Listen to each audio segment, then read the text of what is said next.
आप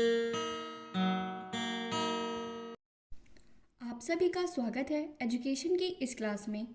आज की क्लास में हम शैक्षिक मनोविज्ञान की अध्ययन विधियाँ कौन कौन सी हैं उसके बारे में जानेंगे। तो आइए शुरू करते हैं अपनी आज की क्लास। शिक्षा मनोविज्ञान में अध्ययन और अनुसंधान के लिए सामान्य रूप में जिन विधियों का प्रयोग किया जाता है उनको दो भागों में विभाजित किया गया है। पहला है आत्मनिष्ठ विधि, दूसरा वस्तुनिष्ठ विधि। आत्मनिष्ठ विधि के अंतर्गत आत्मनिरीक्षण विधि तथा गाथा वर्णन विधि आती है। वहीं वस्तुनिष्ठ विधि के अंतर्गत प्रयोगात्मक विधि, निरीक्षण विधि, जीवन इतिहास विधि, उपचारात्मक विधि, विकासात्मक विधि, मनोविश्लेषण विधि, परीक्षण विधि, प्रश्नावली विधि व साक्षात्कार विधि आते हैं। आइए इनको संक्षिप्त रूप में जानते हैं। आत्मनिरीक्षण विधि। आत्मनिरीक्षण विधि को एक अंतर्दर्शन विधि या अंतर्निरीक्षण विधि भी कहते हैं। स्टाउट ने इसके संबंध में अपना मत प्रस्तुत करते हुए कहा था, अपनी मानसिक क्रियाओं का क्रमबद्ध अध्ययन ही अंतर्निरीक्षण विधि कहलाता है।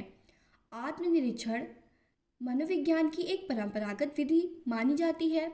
इसका नाम इंग्लैंड के विख्यात दार्शनिक लॉक से संबद्ध है, जिसने इसकी परिभाषा देते हुए कहा था कि मस्तिष्क द्वारा अपनी स्वयं की क्रियाओं का निरीक्षण करना ही आत्मनिरीक्षण विधि के अंतर्गत आता है।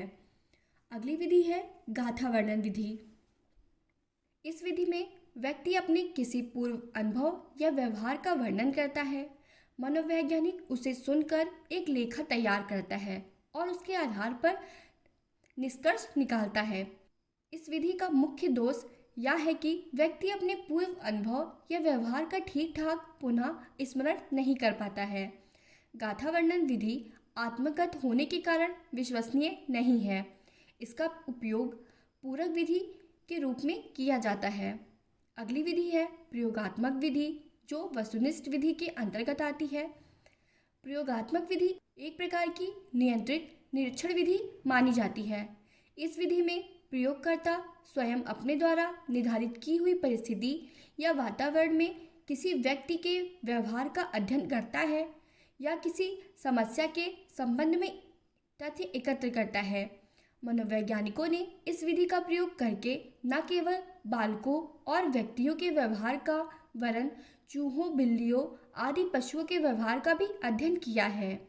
इस प्रयोग का उद्देश्य बताते हुए क्रो ने लिखा है, मनोवैज्ञानिकों के प्रयोगों का उद्देश्य किसी निश्चित परिस्थिति या दशाओं में मानव व्यवहार से संबंधित किसी विश्वास या विचार का परीक्षण करना है। अगली विधि है बहिर्दर्शन या निरीक्षण विधि। निरीक्षण का सामान्य अर्थ है ध्यानपूर्वक देखना। यदि किसी व्यक्ति के व्यवहार, आचरण, क्रियाओं, प्रतिक्रियाओं आदि को ध्यानपूर्वक देखकर उसकी मानसिक दशा का अनुमान लगा सकते हैं। जैसे यदि कोई व्यक्ति जोर जोर से बोल रहा है और उसके नेत्र लाल हैं, तो हम जान सकते हैं कि वह क्रुद्ध है या गुस्से में है, तो इसे ही निरीक्षण विधि के अंतर्गत रखेंगे। अगली विधि है जीवन इतिहास विधि। मनोवैज्ञानिक का अनेक प्रकार के व्यक्तियों से पाला पड़ा है। इनमें कोई अपराधी, कोई मानसिक रोगी, कोई झगड़ालू, कोई समाज विरोधी कार्य करने वाला और कोई समस्या बालक होता है। मनोवैज्ञानिक के विचार से व्यक्ति का भौतिक, पारिवारिक या सामाजिक वातावरण उसमें मानसिक असंतुलन उत्पन्न कर देता है, जिसके फलस्वरूप वह अवांछनीय व्यवहार करने लगता है। इस विधि का उद्देश्य व्यक्ति के किसी विशिष्ट व्यवहार के कारण की खोज करना है। क्रो ने लिखा है कि जीवन इतिहास विधि का मुख्य उद्देश्य किसी कारण का निदान करना है। अगली विधि है उपचारात्मक विधि।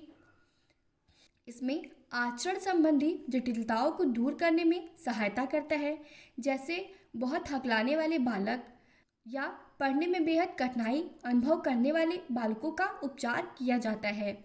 अगली विधि है विकासात्मक विधि। इस विधि को जेनेटिक मेथड भी कहते हैं। यह विधि निरीक्षण विधि से बहुत कुछ मिलती जुलती है।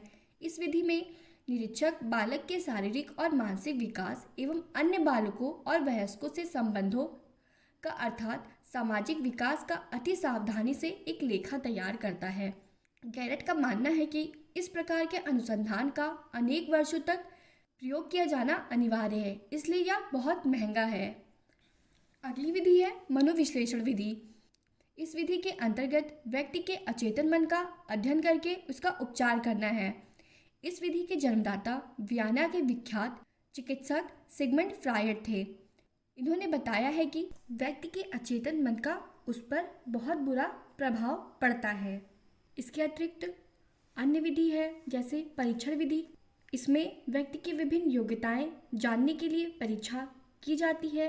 तथा अगली है साक्षात्कार विधि। इसमें व्यक्तियों से भेंट करके समस्या संबंधी तथ्य एकत्र करते हैं। तथा प्रश्नावली विधि। इस विधि में प्रश्नों के उत्तर प्राप्त करके समस्या संबंधी तथ्य एकत्र करना ही इस विधि के अंतर्गत आता है। तो आज की क्लास में हमने शैक्षिक मनोविज्ञान की अध्ययन विधियाँ जाना है। आज की क्लास में यहीं पे समाप्त करते हैं। धन्यवाद।